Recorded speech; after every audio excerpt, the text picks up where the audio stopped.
नमस्कार मित्रांनो, तर लाखात एक आमचा दादा या मालिकेच्या आजच्या भागात आपल्याला असं बघायला मिळते की तुळजा सूर्या हे दोघेही भागूला घेऊन खाली येतात. सूर्या भागूला खाली झोपवतो आणि तिच्या अंगावर पांघरून टाकतो. धनू विचारते, वहिनी भागूला बरं वाटेल ना? नाहीतर आपण एक काम करायचं का? आपण त्याची दृष्ट काढायची का? तुळजा म्हणते, हे बघ ना, कसं असतं ना, दृष्ट वगैरे काढणं हे सायकोलॉजिकल असतं. खरं तर औषधांनी गोळ्यांनी परिणाम होतो आणि आपल्याला वाटतं की दृष्ट काढल्यामुळे झाले. काही दृष्ट काढायला नको, औषधाने तिला बरं वाटेल. राजू म्हणते चालेल, आणि नाही बरं वाटलं तर दृष्ट काढो. म्हणते चालेल, झोपा आता तुम्ही. सगळेजण झोपी जातात. सूर्या हेही झोपायला जात असतात आणि भागूला स्वप्न पडतं.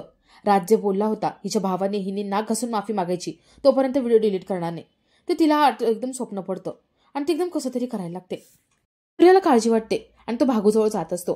तुळजा म्हणते, सूर्या अरे ती झोपेत आहे, काही काळजी करू नको. येते स्वप्न बघत असेल, राहू दे, झोपू दे तिला.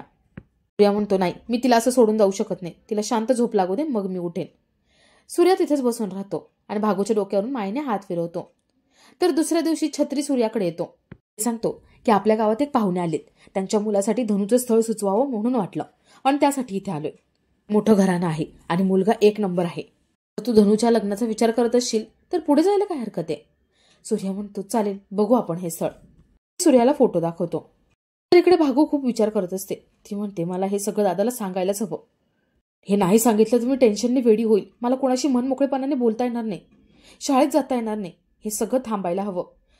मला समजून घेईल आणि दादाही सगळं करेल. मला हे सगळं सांगायलाच हवं. भागू बाहेर येते. ती बघते तुझ्या लग्नासाठी स्थळ आलेलं असतं. त्या मुलाचं आणि मुलाच्या वडिलांचं खूप कौतुक करतो, त्यांच्या श्रीमंतीचं कौतुक करतो.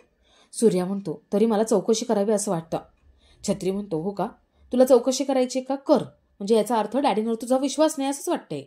चौकशी केली आणि नंतर तुला वाटेल बाबा चांगलं स्थळ हातचं निघून गेलं तर मग काय करायचं? म्हणून बघ बाबा, तुला काय करायचं तुझा तू विचार कर. त्या मुलाचे वडील खूप कौतुक करत होते. ते म्हणाले, निंबाळकरांच्या जावयाची बहीण किती चांगलं असेल. सूर्या म्हणतो, डॅडींनी बघितलंय, मग काही अडचणच नसेल. सूर्या लगेच डॅडींना फोन लावतो. सूर्या विचारतो, डॅडी स्थळाबद्दल छत्री काकांनी सांगितलं? डॅडी म्हणतात, हो, त्यांचे वडील समोरच उभे आहेत. मी काय म्हणतो, तू धनूला आवरून तिला इथे घेऊन ये, म्हणजे कसं आहे, लगेच बघण्याचा कार्यक्रम पण उरकून जाईल. डॅडी मुलाच्या वडिलांकडे फोन देतात आणि सूर्या त्यांना विचारतो, तुम्हाला मुलगी कशी हवी आहे? मुलाचे वडील सांगतात, आम्हाला मुलगी सोज्वळ सुशिक्षित हवी आहे. आजकाल मुली तोंडावरून खूप सोज्वळ दिसतात आणि मागून नको नको ते करत असतात. असलं काही नको. सूर्या म्हणतो, तुम्ही अजिबात काळजी करू नका, माझ्या सगळ्या बहिणी सोज्वळ आणि संस्कारी आहेत.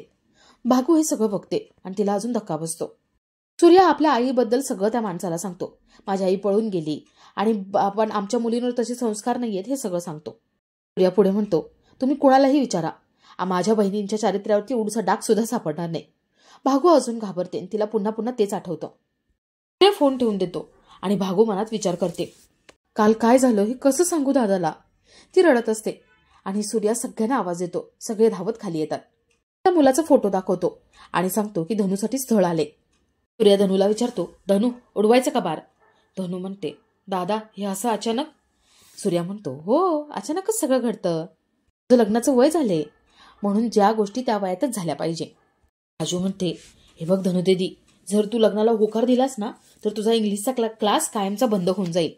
धनू म्हणते, हो चालेल, बघूया आपण हे स्थळ.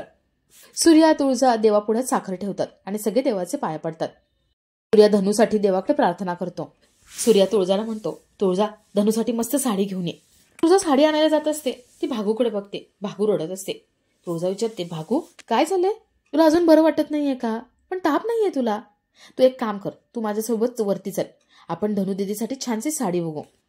सगळेजण खुश होऊन निघून जातात आणि धनू राजूला म्हणते, मी दादासमोर तर होकार दिलाय, पण इतक्यात हे घर सोडून मला नाही जायचे, एवढ्यात लग्नच नाही करायचे. तू समजावते. ती म्हणते, प्रत्येक मुलीला अशीच धाकधूक वाटते, पण आहे ना, एकदा लग्न करून झालं ना की तुला पटेल की ते तुझंच घर आहे. धनू म्हणते, मला खूप टेन्शन आले. राजू एक काम कर ना, तू काहीतरी कर, म्हणजे कसं आहे, माझं टेन्शन निघून जाईल. राजू म्हणते, चालेल, मी गुलाबजाम करते, तू आता कसलाच विचार करू नको, आता आपण फक्त मुलगा बघायला जातोय. तर इकडे तुळजा भाग्या दोघेही साडी आणायला बाहेर आलेल्या असतात. दोघी एका दुकानामध्ये साडी घेतात आणि रिक्षाने घरी जायला निघतात. तिकडे पप्पी घरी येते. ती धनूला म्हणते, धनू तुझ्या अशा भारी आयब्रोज करते ना की तू हिरोईन दिसशील. धनू म्हणते, मला असलं काही करायचं नाहीये, मला तर लग्नच करायचं नाहीये, हे वय आहे का माझं लग्न करायचं? माझा अजून इंग्लिशचा अभ्यासच झालेला नाहीये. मला पूर्ण इंग्लिश शिकायचं आणि त्यानंतरच लग्न करायचे. म्हणते असं असेल ना तर तुझं कधीच लग्न होणार नाही. तनू नर्वस झालेली असते आणि ती खूप टेन्शन घेऊन बसलेली असते. पप्पी तिला समजवते. ती म्हणते, अगं तुळजाकडे बघ ना, ती लग्न झाल्यापासून सुखात आहे ना. आणि तुझी बहीण तेजू, अगं तिचं तर लग्न झाल्यापासून 5 बोटं तुपात आहेत. भरजरी साड्या, दागिने सगळं तिच्या मनासारखं तिला मिळते. अगं आयुष्य जगायला अजून काय लागतं? इंग्लिश शिकल्यावर पण एवढं सगळं मिळत नसतं. धनू विचारते, लग्न झाल्यावरती मुली खरंच एवढ्या खुश असतात का? पप्पी म्हणते, हो. धनू म्हणते, मग एक काम कर ना, तूच कर ना लग्न. तसंही तू माझ्यापेक्षा 6 महिन्यांनी मोठी आहेस. मग तू कर हे लग्न. मी दादाला सांगते, हे स्थळ तुझ्यासाठी बघायला हवं. पप्पी म्हणते, तुझ्या लग्नाचा विषय चालू आहे ना, मग मला कशाला मध्ये ओढतेस? आता आवरायचं तर आवर पटकन. पप्पी तिला आवरून देते. तर इकडे तुळजा, भाग्या दोघी रिक्षामध्ये घरी जात असतात. भाग्य एकदमच उदास असते, शांत शांत असते.